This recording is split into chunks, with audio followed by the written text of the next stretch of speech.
সিস্টেমের ভিতরে আমরা আছি এই সিস্টেমের কিন্তু বিপরীত পাশে রেকটিফায়ার আছে। রেকটিফায়ার আগে এসি ডিসি করে আর তিন আমাদের ফেজ পুরো মিয়া এক সিঙ্গেল ফেজ।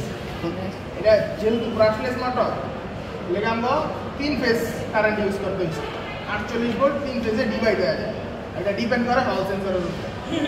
যখন ব্রাশলেস মোটরের কারেন্ট এসি প্রডিউস হয়, এসি আয়ে রেকটিফায়ারের ভিতর, রেকটিফায়ার এটারে এসি থেকে ডিসি করে আর 3 ফেজে এক ফেজ করে। বুঝতে পারছি? 3 ফেজে এক ফেজ করতেছি কারণ কি আমরা একটা 12 ভোল্টের এলডি চালাতেছি। 12 ভোল্টের এলডি খুব অল্প কারেন্ট খায় বা অল্প পাওয়ার খায়, 7 ওয়াট 10 ওয়াট বেশি খায় না। তো আমাদের একটা স্টেপ ডাউন সার্কিট আছে। স্টেপ ডাউন মডিউলের কারণে আমরা যেই 40-42 ভোল্ট আউটপুট পাইতেছি, রেকটিফায়ার থেকে আমরা 40 ভোল্টের উপরে আউটপুট পাইতেছি।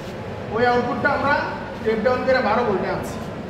12 ভোল্টে আনার পর ওই আউটপুট আরেকটা আমরা ভোল্ট মিটার সহ আরেকটা স্টেপ আপ সার্কিটে নিয়েছি, যাতে আমরা পরবর্তীতে ভোল্টেজ অ্যাডজাস্ট করতে পারি। ভোল্টেজ অ্যাডজাস্ট করার পর আমরা ওই আউটপুটটা এলইডিতে দিয়ে দিলাম। তারপর আমাদের কাজ শেষ। পাওয়ার ম্যানেজমেন্ট সিস্টেমে এতটুকু কাজ আছে, বেশি কাজ নেই। শেষ? বুঝতে পারছি সবাই নাকি নোট লইতে হবে?